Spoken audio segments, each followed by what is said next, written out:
त्रास द्यायचा संबंध काय त्यांचा? चपलाने नाही, त्यांना वेगळंच हे करायला पाहिजे. तरी चप्पल सोपं आहे. कशाला आम्हाला कशाला त्रास देत आहे? शांततेत चाललो. ट्रॅक्टरमध्ये का दगड घेऊन चाललो मग आम्ही? का काठ्या घेऊन चाललो? कशामुळे ट्रॅक्टरला नोटीस द्यायला लागले तुम्ही? मराठी शांततेत मुंबईला चालले तुम्ही, नोटिसा द्यायला लागले. तर मला चपला नाही काढणार तर काय करणार महिला? सरकार जाणून बुजून मराठ्यांवरती असे प्रश्न विचारून अन्याय करता येईल का काय, हे शोध घेणं चालू. त्यांनी कितीही डाव टाकायचा प्रयत्न केला तरी सगळ्या डावाचे त्यांचे उत्तर आम्ही शोधत होतो हमेशाच. आता याचाही शोधणार आहे. मराठा समाज ताकदीनं एकत्र आला आहे. स्वतःच्या मुलांना न्याय मिळणं अपेक्षित आहे आणि लेकरं मोठे व्हावं हे प्रत्येक मराठा समाजाला वाटतं. त्यामुळे मराठा समाज घराघरातून आता पेटला आहे. लोक प्रचंड संख्येनं मुंबईकडं 20 जानेवारीला प्रचंड संख्येनं सरकारला अपेक्षित नव्हतं त्यापेक्षाही जास्त मराठा समाज मुंबईकडं धडक मारणारे.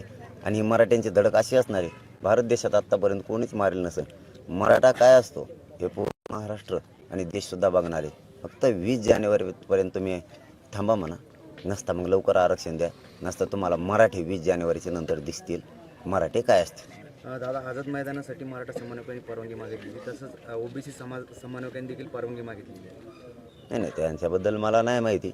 परंतु 20 जानेवारीला आम्ही मुंबईकडे जाणार आहेत आणि त्या ठिकाणी आमरण उपोषणसुद्धा करणार आहेत आणि आरक्षणसुद्धा घेणार आहे, एवढं आम्हाला माहिती. आज भेटीदरम्यान तुम्ही एक मराठा समाजातील महिलांना आवाहन केलं आहे की जर मराठा समाजातील तरुणांना त्रास झाला मुंबईला तर तुम्ही आमदार खासदारांच्या घरी जाऊन बसा. हे काय आज थोडं सांगतो मी, 7-8 दिवस झालं दणकाच उठेला मी अभिन समाजाने. आमच्या पोरं तिथं जाणार आहेत आणि त्रास कशामुळे देणार ते आम्हाला? मग त्रास दिल्यावर मागचे मायबाप आमचे गप्प बसणार आहेत काय? त्रास द्यायचा संबंध काय त्यांचा? चपलाने नाही, त्यांना वेगळंच हे करायला पाहिजे. तरी चप्पल सोपं आहे.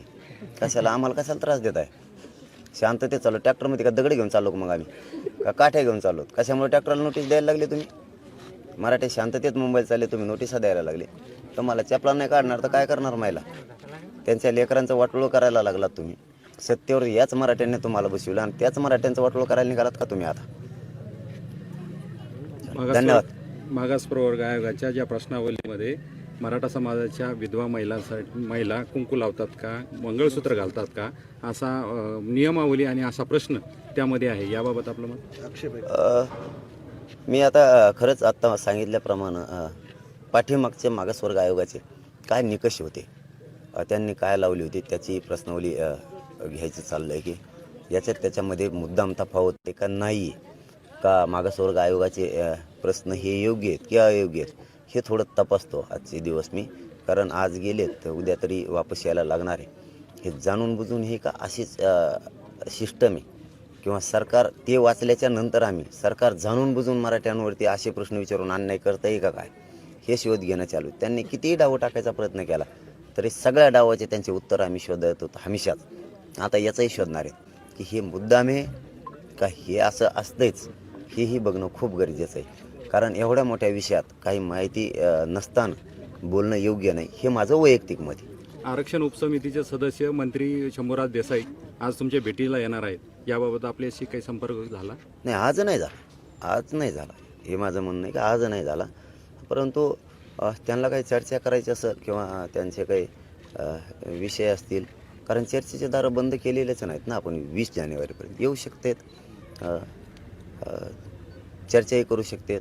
त्यांचा काय विषय असेल तेही मांडतील, आमचा काय विषय असेल तर आम्ही पण त्यांच्याकडं मांडू, असं काहीच नाही. परंतु मला आपल्या माध्यमातूनच माहिती मिळाली, माझ्यापर्यंत आणखीन तरी अधिकृत आली नाही. परंतु आज बोलणं झालेलं नाही. काल परवा झालं होतं पण आज झालेलं नाही. धन्यवाद.